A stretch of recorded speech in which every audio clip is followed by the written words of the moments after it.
Hello and welcome back to this Better Mental Health series. My name is Monica Plemikos, clinical hypnotherapist and psychotherapist. And so welcome back. We are up to part 4 already of this Better Mental Health series. So in part 1, just to refresh a little bit, we saw how a routine, setting up a routine can really help you feel like everything's okay, everything's normal, I'm safe, everything's good in the world. In part 2, we looked at exercise and how exercise can help produce those, beautiful, endorphins and make you feel really good, help with sleep, and make you, feel like you're moving your body and using your strength.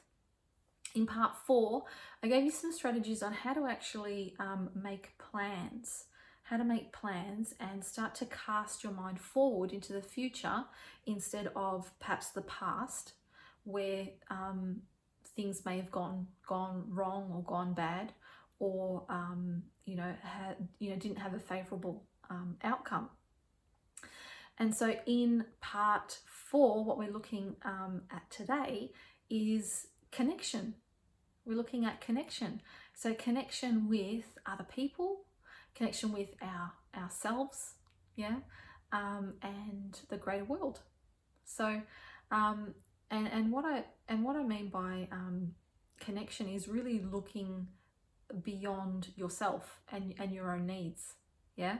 So sometimes we can just get caught up with thinking about what's going on in our home, what's going on with ourselves, what's wrong, what hurts, what's painful, and we can kind of be like in a little bit of a bubble. But when we connect with other people, we kind of forget about, what's going wrong with us.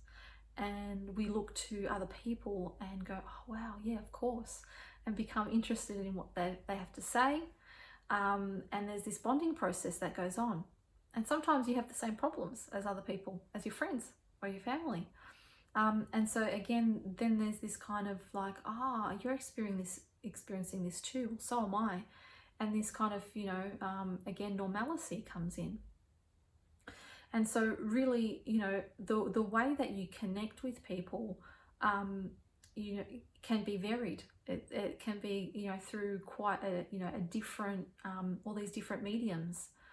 So at the moment, at the filming of this video, we've just kind of come out of lockdown, and we're able to socialize in a limited way, obviously still keeping that social distancing, but we're allowed to, congregate up to 5 people, and more so, if you're exercising or if there's some sort of group. So we're able to now connect face to face, and be in other people's space in a safe way, as long as it's appropriate, and be able to share more of ourselves with them, and be able to share what life's been like, for them as well, and for those that you're unable to get to, or for some of you, it's still a little bit too soon, to start meeting up with people, particularly if it's not essential. Then there are definitely other ways to connect with other people. Video conferencing has become huge. I wish I bought, shares in Zoom because that's just gone through the roof. But there are other mediums like Skype, Messenger video, WhatsApp, so many different video conferencing facilities available, where you can speak like this, to your camera, and see the other person there on your computer or on your phone. And this really is the next best thing, meeting virtually to being face to face, because it provides you with, all those facial expressions that occur in a regular conversation that you can't get just from the words that someone's saying. And so when you're connecting, whether it be, via phone or video conferencing or in person, this allows this exchange, this beautiful exchange to take place, for you to see that, share like what you're experiencing, yeah, to offload a little bit. But sometimes it's also opportunity to like compare worlds as well. So this is what we've been doing for the past 2 weeks. Oh yeah, we've been doing that too, and we've been doing this. Oh, that sounds cool. All right, I'm going to do that as well. So you kind of like, checking out, oh, what are they doing, and is what I'm doing the same thing. But also, catching up with friends and family can be an opportunity to gain that vital support as well for when, times and things, when things aren't actually going right for you. Yeah. So you've heard that expression, a problem shared is a problem halved. And really, there is a process that occurs that when you do share and offload, it's an offloading process. When you share what you've been going through and perhaps some of the tough things that you've been going through, that can be a truly cathartic and therapeutic experience, right? Just sharing what you've been going through. I can't, I can't promote enough, speaking with a therapist or a counselor, or any kind of therapeutic support or intervention when perhaps friends and family is not a suitable option.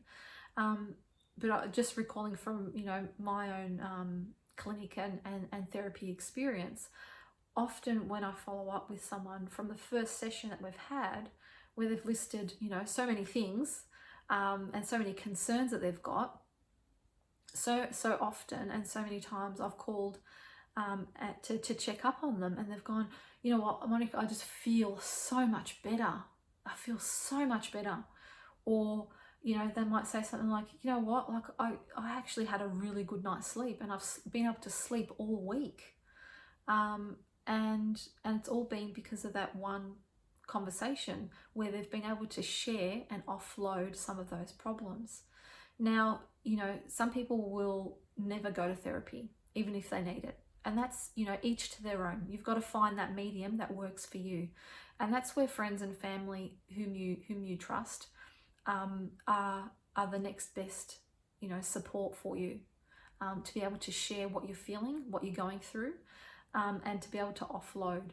So this is really where that connection comes in, is to be able to share and to feel like you're not alone, to feel human, yeah, and to also gauge how you can actually get your needs met, right? Because often, we think that there's a problem, yeah, and there's a challenge that's going on, and we really don't know how to resolve it.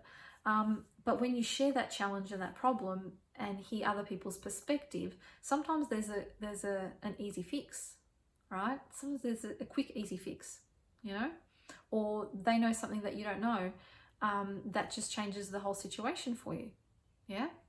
So I get together with the mums sometimes, and we talk about all sorts of things. What are you cooking, and what cleaning products do you use, right? And it might not sound